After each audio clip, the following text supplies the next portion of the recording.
Bom, elas estão presentes em alguns dos momentos mais marcantes das nossas vidas. Das mais simples às mais luxuosas. Sabe, as joias, elas contam histórias e são cheias de valor sentimental. Quem conta tudo sobre a arte da joalheria é essa designer e pesquisadora que nos visita, Cláudia Dayer. Cláudia, obrigado por ter vindo, meu amor. Não se liga. Fique aí, tudo bom? Obrigada. Essa coisa histórica da joia é uma coisa que me fascina muito, viu? Mas nós vamos conversar. Você vai botar a gente a par de tudo o que acontece. Como é que foi esse processo, Cláudia, da pesquisa sobre as joias brasileiras? Imagina você querer montar um álbum de figurinha e não ter nenhuma. Tá boa essa analogia. Tá Sim. Boa. Então, assim, foi colecionar peças, na verdade, né? E colecionar como? Na verdade, assim, a gente não tinha nada produzido ainda em termos de joalheria nacional da época recente, né? Então, existe algumas publicações da joalheria antiga, né? Mas da época atual, do século passado, praticamente não tinha. Então, eu tive os recursos de revistas setorizadas. Sim. Né? Então, foram 50 anos de revistas para estar pesquisando, jornais de época e entrevistas. Então, foi colecionar, compilar todas as informações, organizar, classificar e poder gerar um conteúdo que seja bacana para todo mundo. Agora, Cláudia, eu abri essa nossa pauta aqui falando do hábito de trocar joias em momentos importantes, né? Como Sim. Casamento, renovação de votos, etc. De onde é que vem esse costume? De muito tempo atrás. É muito antigo. A coisa da aliança, né? O anel, ele é o produto de joia que tem mais simbologia, penso eu, né? Você tem os anéis episcopais, anéis de bispo e aliança de casamento. Você tem a história de que na era medieval ela já existia e era uma garantia, era uma coisa meio comercial, era uma garantia que o noivo dava à família da noiva de que ele ia cumprir o casamento. Sim. Né? E até o nome aliança, ele tem essa ideia de compromisso. Né? Então, na época você tinha a gravação de mãos dadas, né? Para simbolizar a aliança. E com o tempo isso foi ficando, né? Como o amor, penso eu, né? O amor vence, criou-se a lenda de que havia uma veia que saía desse dedo anelar. Sim. E levava direto para o coração. Ah, que bonitinho. Então você tinha a simbologia de ser um aro, de ser uma coisa infinita e de representar o amor, né, do casal que vai permanecer junto. Agora, Cláudia, essa coisa não é só do lado pessoal. Existe um processo histórico que a gente sabe, né? Inclusive a história do nosso próprio país. Sim. Você tem alguma coisa para falar sobre isso? Tem vários. Tem vários. Uma coisa curiosa, assim, é que a gente não presta muito atenção, né? Mas algumas coisas, e no caso a joia, que foi o que eu trabalhei, que eu pesquisei, ela está presente no cotidiano, na nossa vida, nas questões políticas, nas questões econômicas, nas questões culturais. Então, assim, você teve momentos importantes, a Revolução de 32, né? Havia uma campanha que era do ouro. Ouro para o Brasil aí. Exatamente. Né? Ouro para São Paulo. Era o Ouro para São Paulo, em que as pessoas, em função de patrocinar, né, a Revolução, elas doavam o ouro que elas tinham e recebiam uma moeda de ferro no lugar. Né? Então é uma coisa muito incrível, como é que as pessoas, quem não tinha nada dava aliança de casamento, né? Imagina, dar aliança de casamento em prol de uma causa política, e isso acontecia.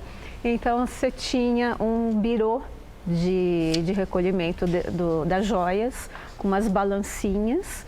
E aí as joalheiros da época que faziam essa coleta e cunhavam as moedas e os anéis para serem presenteados às pessoas que doavam ouro. E isso se repetiu nos anos 60, né? Isso foi um pouco copiado de uma campanha que aconteceu na Alemanha. Aí né? já foi o ouro para o Brasil, né? Na década de 60. Na década de 60 foi o ouro para o Brasil. E na de 32 foi de ouro para São Paulo. E você tem várias outras situações. Por exemplo, nos anos 60, quando o homem estava indo à Lua, isso é no mundo inteiro. Eu ia falar da NASA. Né? Fala.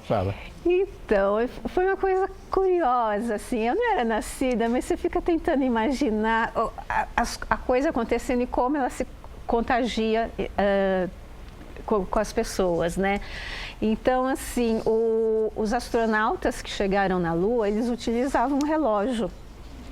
E as joalherias, na época, elas vendiam esse relógio, né? Então, na época, assim, nos anos 60, era muito... A joalheria e a relojaria era a mesma coisa, elas vendiam os dois produtos. Hoje, as joalherias vendem mais os relógios de Esse é o relógio Apollo, luxo, né? Isso. E aí a NASA fez uma série de testes, né? De testes para verificar qual relógio era possível para estar acompanhando os astronautas, que tinha um momento que eles saíam da base lunar e eles tinham que controlar o tempo, né? E o tempo que eles iam estar fora através do relógio. O relógio nem ficava no pulso, ele ficava aqui no braço, no antebraço. E então, assim, as joalherias tinham, as vitrines tinham foguetes nas suas vitrines, né?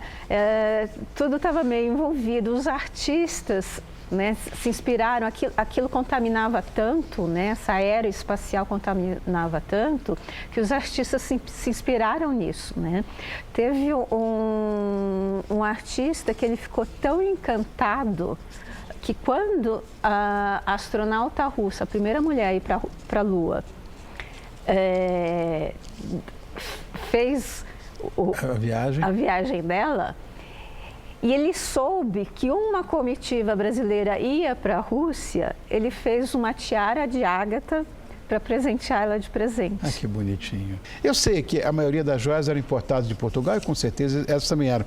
Mas, embora o Brasil tenha tantos recursos naturais, você que conhece isso, né? Mas quando é que esses recursos naturais, quando é que a nossa joalheria começou a ser, de fato, levada a sério? Na verdade, assim, os recursos naturais eles começaram a ser explorados desde o descobrimento, né? O que acontecia é que ia tudo para fora, era beneficiado lá fora. E voltava? E depois voltava. Tá. Isso é garimpo de quê isso aí? Nem sei. Isso é garimpo de diamante. Uau! Aqui no Brasil? Aqui no Brasil, nos anos 30. Olha, aqui olha o também, tamanho da bateia do cara lá, enorme. Grande, né? Aqui já é Serra Pelada, nos anos 80, que é mais recente. Uma pepita aí. Essa é uma pepita de ouro.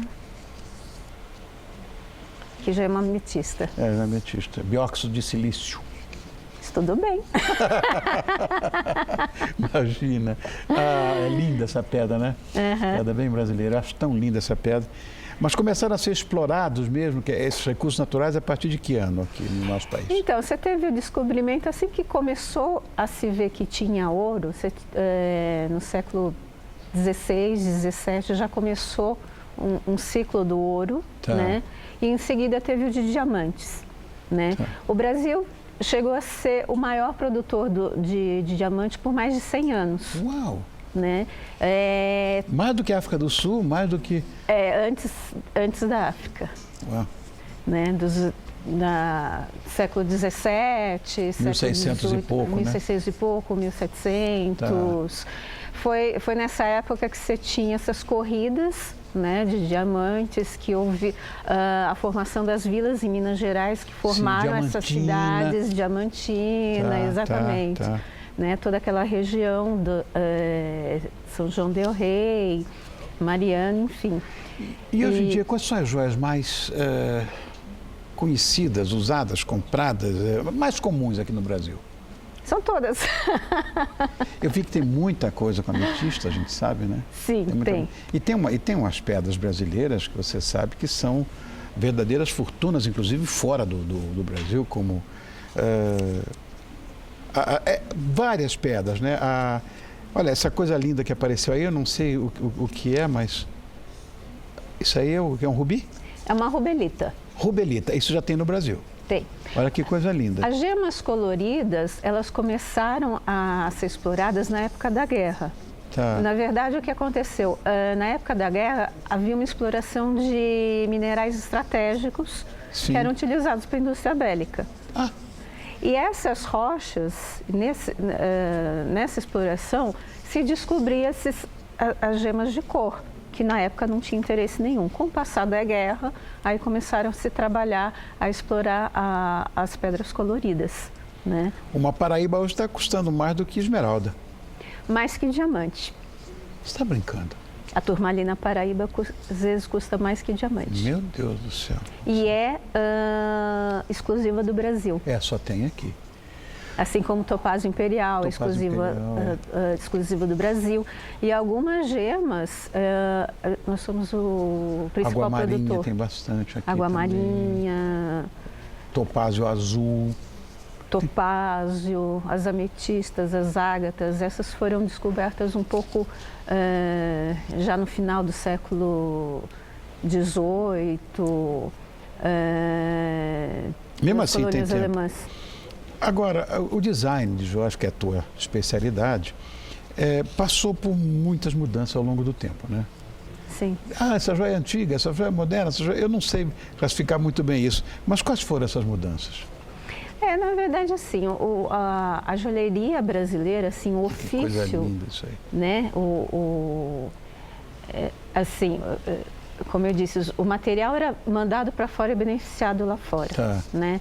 Então, o ofício joalheiro mesmo, ele teve um maior desenvolvimento há cerca de 50, 60 anos atrás. Olha, isso aí que já é Brasil aqui? Aqui é na Revolução de 32, esse era o birô, Com as balancinhas que com as você balancinhas, falou. recolhendo as joias, exatamente, Tá. né?